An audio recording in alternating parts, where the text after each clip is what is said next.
নমস্কাৰ। কবিতাৰ শিৰোনাম অপেক্ষা, কথা বিশ্বজিৎ কছাৰী, পাঠ দীপশিখা ৰাজকোঁৱৰ।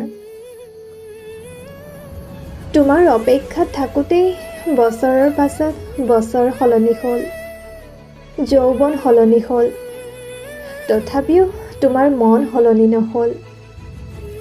ভালপোৱাৰ নামত মিছা অভিনয় কৰিলা। কি বিচাৰিছিলোঁ আৰু কি যে পালোঁ। আগুৱাই যাবলৈ ৰাস্তা বহুত আছিল, কিন্তু চমু ৰাস্তা বিচাৰি বাৰে বাৰে হাবাথুৰি খালোঁ।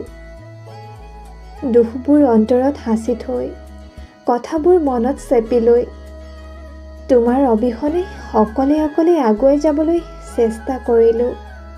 অকলশৰীয়া জীৱন যাত্ৰাৰ পথত বৈ অহা বিষাদ চকুলোৰ পানীৰে শুকাই যোৱা অন্তৰখন জীপাল কৰিছিলোঁ। কেতিয়াবা হিয়া উজাৰি কান্দিবলৈ মন যায় তোমাৰ বাবে, কেতিয়াবা কিবা ক'ব বিচাৰিও স্তব্ধ হৈ ৰয় মুখৰ বাক্য কেৱল তোমাৰ বাবে। প্ৰতিশ্ৰুতি দিছিলা তুমি আহিবা বুলি, সেইবাবে মই তোমাৰ বাবে ৰৈ আছিলোঁ এটি হাঁহি লৈ।